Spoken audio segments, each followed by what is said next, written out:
కర్నూలు నగరంలో వందల కోట్ల విలువైన క్రైస్తవ ఆస్తులు ఏళ్ల తరబడిగా ఉన్నాయి. అయితే బ్రిటిష్ వాళ్ళ కంటే పూర్వం బ్రిటిష్ వాళ్ళు ఏలినటువంటి ఆస్తులు వాళ్ళు ఇండియా వదిలిపెట్టి వెళ్ళిన తర్వాత ఆ ఆస్తులు అలాగే ఇక్కడ మిగిలిపోయాయి. అయితే ఆ ఆస్తులను ఈరోజు వేల కోట్లు వందల కోట్లు విలువైన ఆ ఆస్తులను ఎవరు కబ్జా చేశారు, ఎవరు అన్యాక్రాంతం చేశారు, ఆ స్థలాలను ఎవరు అమ్మారు, ఎవరికి అమ్మడానికి రైట్స్ ఉన్నాయి అనే విషయాలు మనం తెలుసుకుందాం. ఈ కబ్జాల వెనుక ఎవరెవరు ఉన్నారు, ఎవరి హస్తాలు ఉన్నాయి అనే విషయాలు కూడా తెలుసుకుందాం. వాళ్ళ పేర్లు కూడా త్వరలోనే మీ ముందుకు ఉంచబోతున్నాం.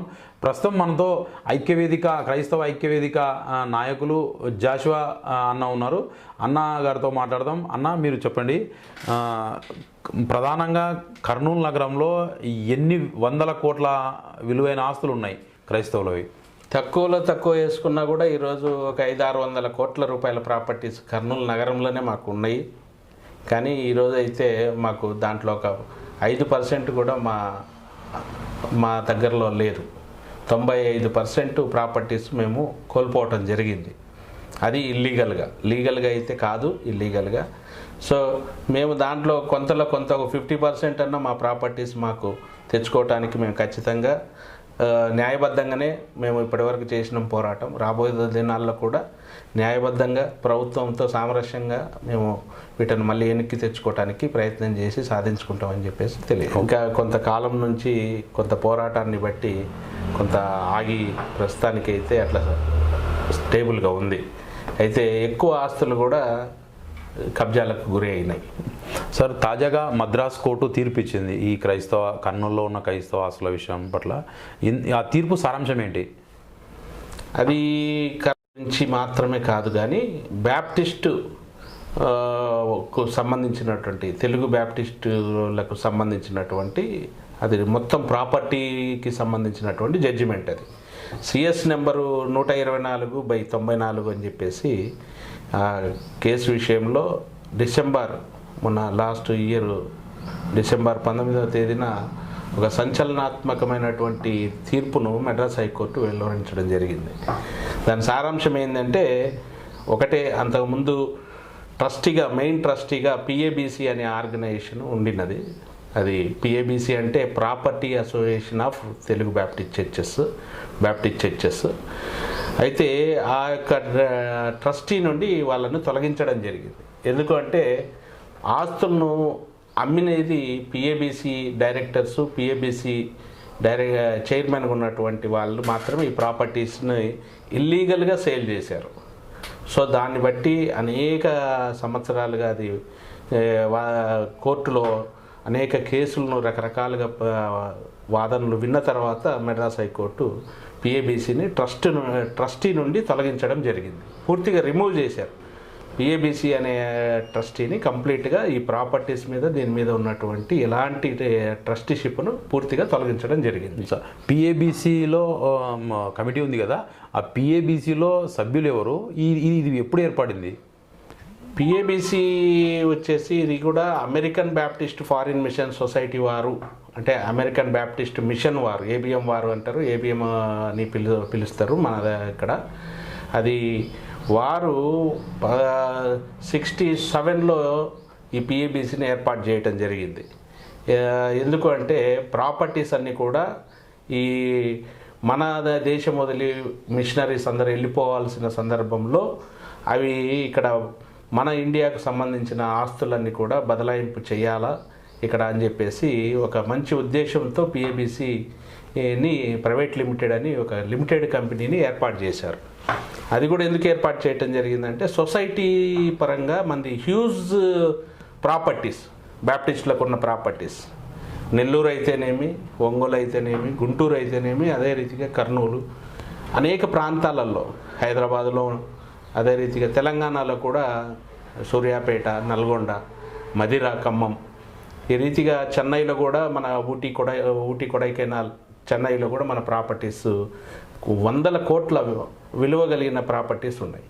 వీటిని ఒక సొసైటీకి బదలాయించటము కుదరదని చెప్పేసి ఆ ఉద్దేశంతో హోమ్ బోర్డు వారైనటువంటి అమెరికన్ బ్యాప్టిస్ట్ వారు పిఏబిసి అని property association of Baptist churches అని ప్రైవేట్ లిమిటెడ్ అని ఒక కంపెనీని ఏర్పాటు చేశారు. కంపెనీలో రకరకాల వ్యక్తులు పనిచేసినారు.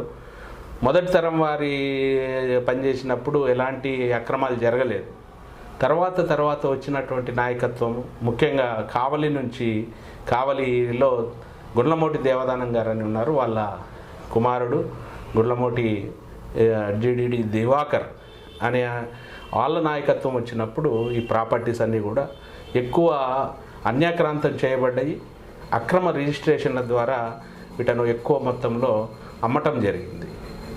అంటే ఇవి అమ్మడానికి ఆ కమిటీకి అవకాశం ఉందా, అర్హత ఉందా అసలు? దాని మీదనే ఇప్పుడు ఈ CS 124/94 అనే కేసు, దాని మీదనే వాదోపవాదాలు జరిగినాయి.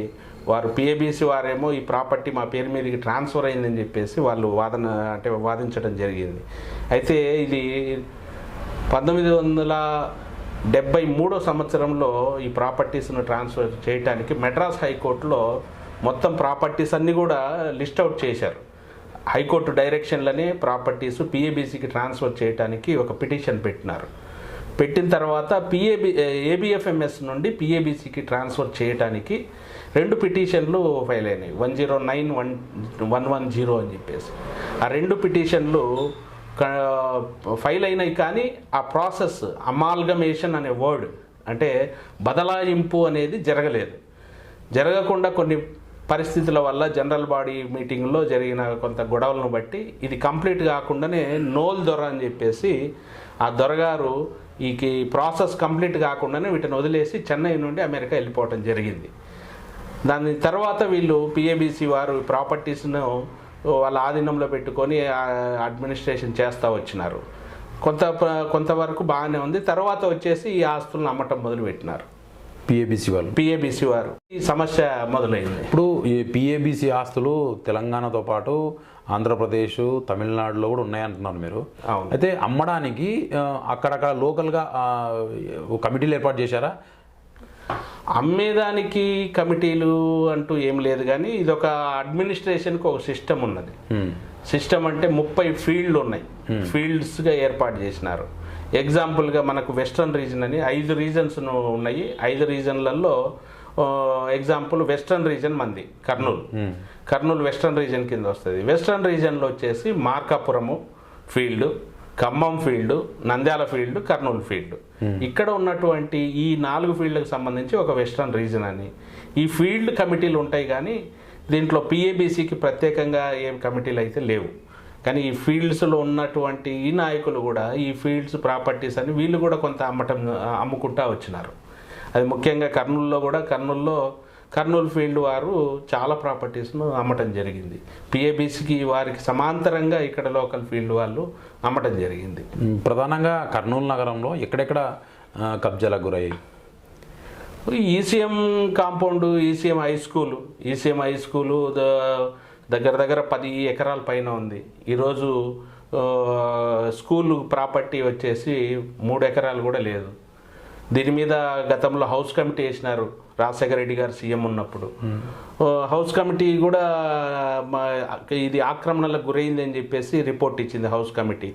తర్వాత ఎడ్యుకేషనల్ యాక్ట్ కింద 124 యాక్ట్ కింద కొంతమంది స్కూలు ఎంప్లాయీస్ కోర్టుకు వెళ్ళారు.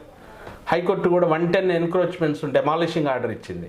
అది స్కూల్ ప్రాపర్టీ డెమాలిష్ చేసి స్కూల్కి అప్పచెప్పండి, అది ఎయిడెడ్ స్కూల్ కాబట్టి స్కూలు ప్రాపర్టీ అని చెప్పేసి. కానీ అది కూడా ఏ ప్రభుత్వం కానీ ఎవరు ఆఫీసర్లు కానీ దాన్ని ఇంప్లిమెంట్ చేయలేక కొద్ది రోజులు తాత్సారం చేస్తే మళ్ళీ పై కోర్టుకు వెళ్ళటం జరిగింది, ఎవరైతే కబ్జాలో ఉన్నారో ఆక్రమించినారో వారు. సో అందుకు ఆ కేసు అలాగే పెండింగ్ ఉంది. కానీ ఆ కేసు కూడా ఈ 124/94 కేసుకి దీని కిందకే వస్తుంది కాబట్టి ఇప్పటికైనా 110 ఎన్క్రోచ్మెంట్స్ను డెమాలిష్ చేసి ప్రాపర్టీ ఇక్కడ ఉన్నటువంటి బ్యాప్టిస్ట్ సంఘాలకు అప్పచెప్పాల్సిన అవసరం ఉంది. ఇవి దాదాపు ఎన్ని సంవత్సరాల నుంచి జరుగుతున్నాయి ఈ కబ్జాలు?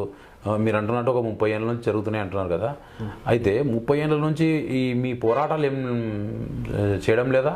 ఈ తరం వెంబడి తరం అన్నట్టు మొదటి తరంలో ఉన్న వాళ్ళు 80ల నుండే ఇది ప్రాపర్టీస్ అమ్మటం మొదలుపెట్టినారు. కాబట్టి 80 సంవత్సరము, 82, 84 అట్లా సంవత్సరం నుండి సంవత్సరం అక్కడక్కడ చిన్న చిన్న ప్రాపర్టీస్ కొన్ని ప్రాపర్టీస్ అమ్ముతా జరిగింది.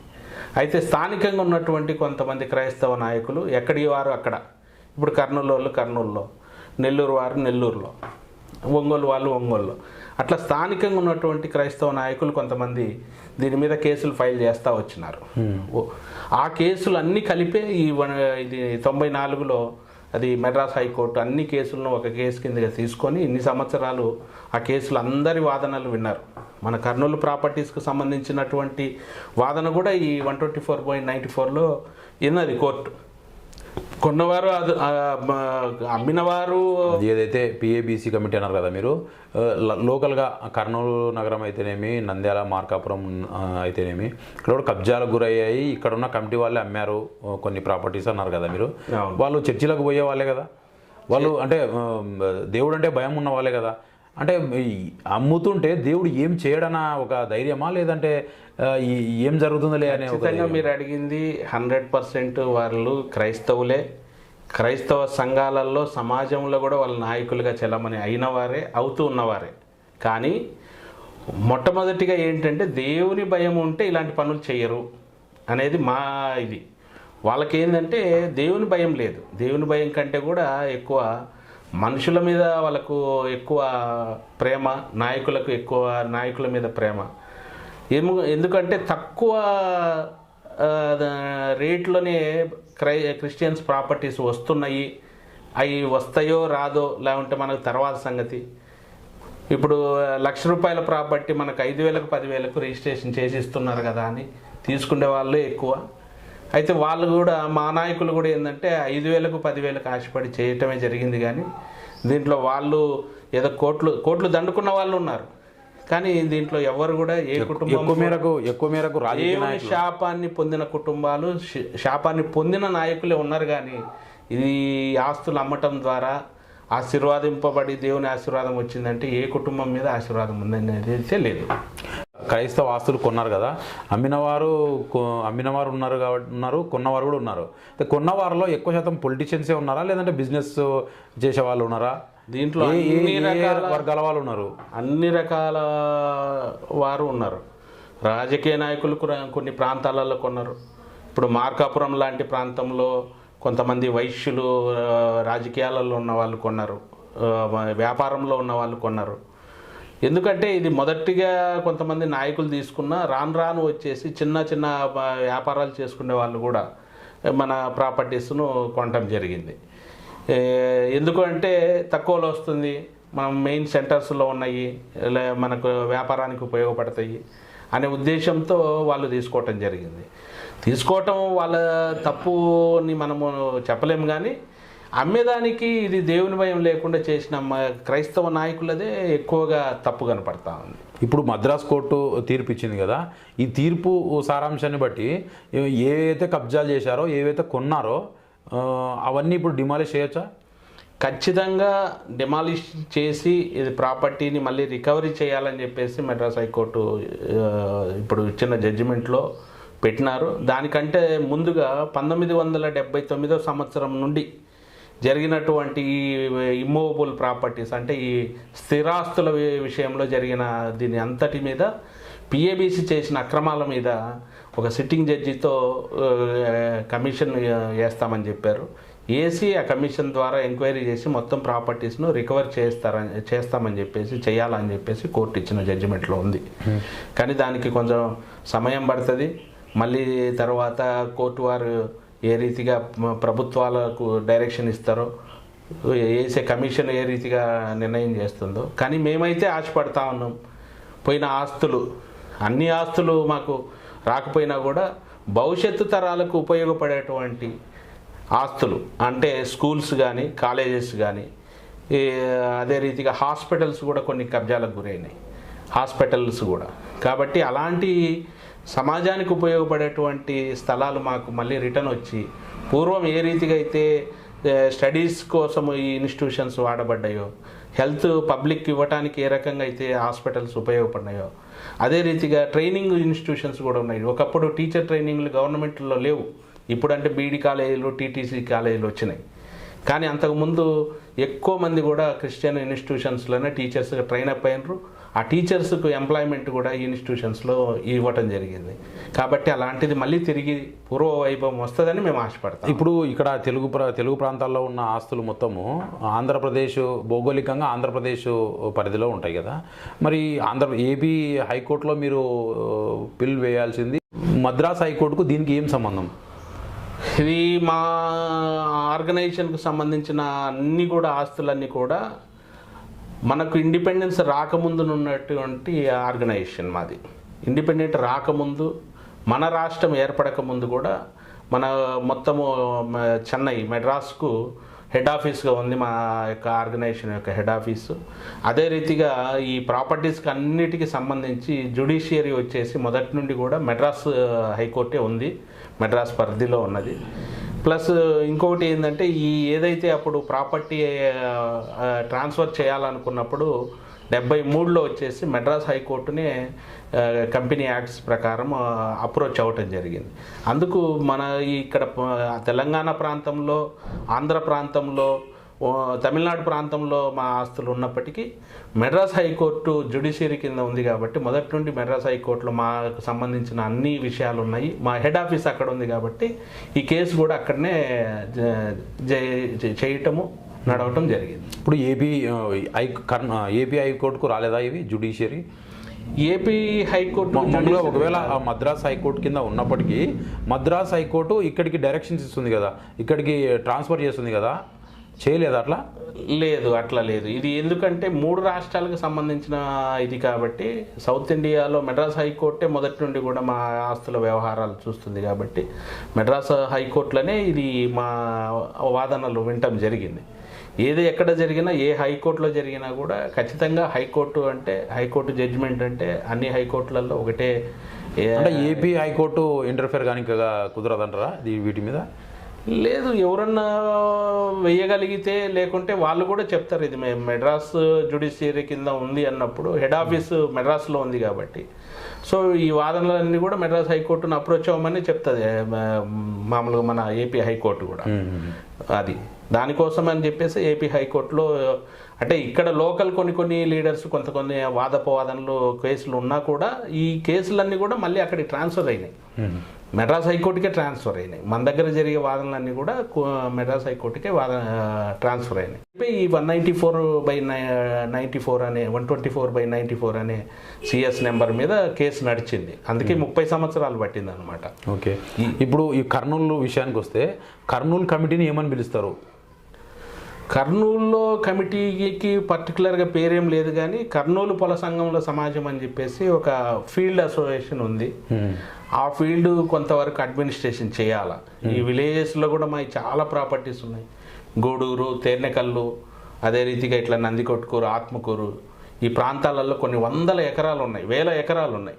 అవన్నీ కూడా అమెరికన్ బ్యాప్టిస్ట్ మిషన్కు సంబంధించినటువంటి స్థలాలే. దీన్ని చాలా వరకు కబ్జాలకు గురైంది, ఆక్రమణలకు గురైంది. రాబోయే రోజులలో ప్రభుత్వం వాటి మీద ఇప్పుడు ఆ ప్రాంతాల్లో ఉన్న స్థలాల మీద ఇప్పుడు అజమాయిష్ ఎవరు పర్యవేక్షిస్తున్నారు మీ అంటే ఇక్కడున్న కమిటీలో? ఇప్పుడు అలాంటి అడ్మినిస్ట్రేషన్ ఫెయిల్ అయింది కాబట్టి. ఏ సంవత్సరంలో ఫెయిల్ అయింది అది? 2002 సంవత్సరం నుండి మా అడ్మినిస్ట్రేషను ఏది కూడా లేదు. 2002లో ఎవరు కంటిన్యూ చేస్తున్నారు? అంటే స్పాంటేనియస్ ఎవరన్నా ముందుకు వచ్చి చేస్తున్నారా? ఎవరు దీనికోసం ఎవరు ఇంతవరకు ఫైట్ చేయట్లేదు. ఒకవేళ అక్కడక్కడ ఒకళ్ళిద్దరు ఫైట్ చేస్తున్నా కూడా ఈ ప్రాపర్టీస్ అన్నిటి మీద ఏదో వేరే వాళ్ళ అజమాయిషి అంటే అక్కడ స్థానికంగా ఉన్నటువంటి సంఘాలు అజమాయిషి చేస్తూ ఉన్నాయి, కానీ వాళ్ళకు కూడా ఎలాంటి లీగల్ అథారిటీ లేదు. అయితే ఏంటంటే పూర్వం మిషనరీస్ ఏం చేశారంటే ఆ సంఘాలలో ఉన్నటువంటి వాళ్ళకి ఎంప్లాయ్మెంట్ లేదు. ఈ వెనుకబడిన కులాలకు అయినటువంటి మాదిగలకు, మాలలకు సంబంధించిన వారు మాత్రమే ఉంటారు కాబట్టి వాళ్ళు పొలాలు వేసుకొని ఆ పొలాల నుంచి కొంత బ్రతుకు తెరువు కోసం అని చెప్పేసి పొలాలను ఇవ్వటం జరిగింది. అయితే ఇప్పటికి కూడా కొన్ని ఆక్రమణలకు గురైన కొన్ని అక్కడ ఉన్నటువంటి సంఘంలో ఉన్న వాళ్ళు సభ్యులు కొందరు పొలాలు వేసుకుంటా ఉన్నారు. ఇప్పుడు మీరు అన్నట్టు 2002లో మీ కమిటీ కంప్లీట్గా డిజాల్వ్ అయిపోయింది. 2002 తర్వాత కూడా కర్నూలులో కొన్ని కబ్జాలు జరిగినాయి, కొన్ని అమ్మకాలు కూడా జరిగినాయి. మరి అది ఎవరు చేసి ఉంటారు? ఇల్లీగల్ కొనే వాళ్ళందరికీ కూడా ఒక పేపర్ కావాలా, ఆ అమ్మే వ్యక్తికి అమ్మే హక్కు ఉందా, నాకు రిజిస్ట్రేషన్ చేసే హక్కు లీగల్గా ఉందా, లేదా అనేది మాత్రం వాళ్ళు ఎవరు కూడా పట్టించుకోకుండా ఒక పేపర్ ఎవరో ఒక వ్యక్తి రిజిస్ట్రేషన్ చేస్తే చాలు. ఈరోజు రిజిస్ట్రేషన్ ఆఫీస్ అంటే మనకు తెలుసు, ఏ ప్రాపర్టీ అయినా రిజిస్ట్రేషన్ చేస్తారు. ప్రభుత్వానికి కావాల్సింది స్టాంప్ డ్యూటీ కడితే రిజిస్ట్రేషన్ చేస్తారు, తర్వాత మీరు కోర్టులో కొట్లాడుకోండి అన్నట్టు వదిలేస్తారు. అట్లాగే క్రిస్టియన్ ప్రాపర్టీస్ కొద్ది రోజులుగా మేము అన్నీ ఆపగలిగినాము లీగల్గా. రిజిస్టర్ ఆఫీసులలో కూడా మేము లెటర్స్ ఇచ్చినాము, ఆపినాము. ఇవి మామూలుగా రిజిస్ట్రేషన్ జరగకుండా అనే దాంట్లో లిస్టులో మా ప్రాపర్టీస్ ఉన్నాయి. అయినా కూడా కొన్ని లూప్ లైన్లో ఏదో దొంగదారులలో పోయి వేరే సర్వే నెంబర్లు వేసుకొని రిజిస్ట్రేషన్ చేసుకుని ఇదిగో మాకు ఉంది అని చెప్పేసి అట్లా దౌర్జన్యంగా ఆక్రమించినట్టే కానీ ఎక్కడ కూడా వాళ్ళకు ఎవరు కూడా ఈ స్థలం మీది అని అప్పచెప్పిన ఇది లేదు, సందర్భం లేదు. అది క్రైస్తవ ఐక్య వేదిక తరపున భవిష్యత్తులో ఎలాంటి కార్యక్రమాలు చేయబోతున్నారు? ఖచ్చితంగా ఈ విషయంలో అయితే బ్యాప్టిస్టు సంఘాలకు సంబంధించినటువంటి ప్రాపర్టీస్ విషయంలో మేమైతే ప్రభుత్వం దృష్టికి తీసుకుపోతాము. వచ్చిన ఈ జడ్జిమెంట్ని రాబో దినాల్లో ఖచ్చితంగా ఇది మా ఇన్స్టిట్యూషన్స్ మేము కాపాడుకోవటానికి, స్కూల్స్ అయితేనేమి, కాలేజెస్ అయితేనేమి, ఇంకా ఏ అయితే మా యొక్క ప్రాపర్టీస్ ఉన్నాయో కాపాడుకోవటానికి ఐక్యవేదిక నుంచి మేము ఖచ్చితంగా మా పోరాటాన్ని కొనసాగిస్తాము. మేము సాధించుకోవటానికి సామరస్యంగానే ప్రభుత్వం నుంచి అదే రీతిగా పెద్దలతో కూడా మాట్లాడి, ఎవరైతే తీసుకున్నారో వారితో కూడా మేము మాట్లాడి, ఇది సమాజానికి సంఘానికి ఉపయోగపడాల్సిన అవసరత ఉంది. ఏ ఒక్కరికి చెందినది కాదు, లేదు ఒక 4-5 వాళ్ళ జీవితాలు బాగుపడటానికి కాదు. కాబట్టి ఈ తరతరాలుగా ఉపయోగపడాలా, ఇప్పుడు ఈ తరం ఉపయోగపడాలా, మళ్ళీ రాబోయే తరాలకు కూడా ఇది ఉండాలనేది మా యొక్క ఉద్దేశం. కాబట్టి ఆ రకమంగా మేము చేయటానికి మా శాయశక్తుల అన్ని సంఘాలతో కలిసి మేము ముందుకు వెళ్ళటానికి సిద్ధంగా ఉన్నాం. ఓకే అండి, all the best. Thank you. ఇది జాషువా గారితో ఇంటర్వ్యూ. అయితే కర్నూలు టౌన్లో చాలా మటుకు 100 కోట్ల ప్రాపర్టీ కబ్జాలకు గురైంది. భవిష్యత్తులో దాంట్లో దాదాపు ఒక సగభాగమైన తెచ్చుకోవాలా. ప్రధానంగా విద్య, వైద్యం, ఆరోగ్యం లాంటి వాటికి ఉపయోగించాలా ఆ ఆస్తులని అన్నది సార్ చెప్తున్నారు. మద్రాస్ హైకోర్టు ఇచ్చిన తీర్పు దాదాపు ఈ తీర్పు క్రైస్తవ ఆస్తుల పట్ల మార్పు రావాలా, ఎవరైతే అమ్మారో కొన్నారో వాళ్ళ మనసులో కూడా మార్పు రావాలా అన్నది కూడా సార్ చెప్తున్నారు. Thank you.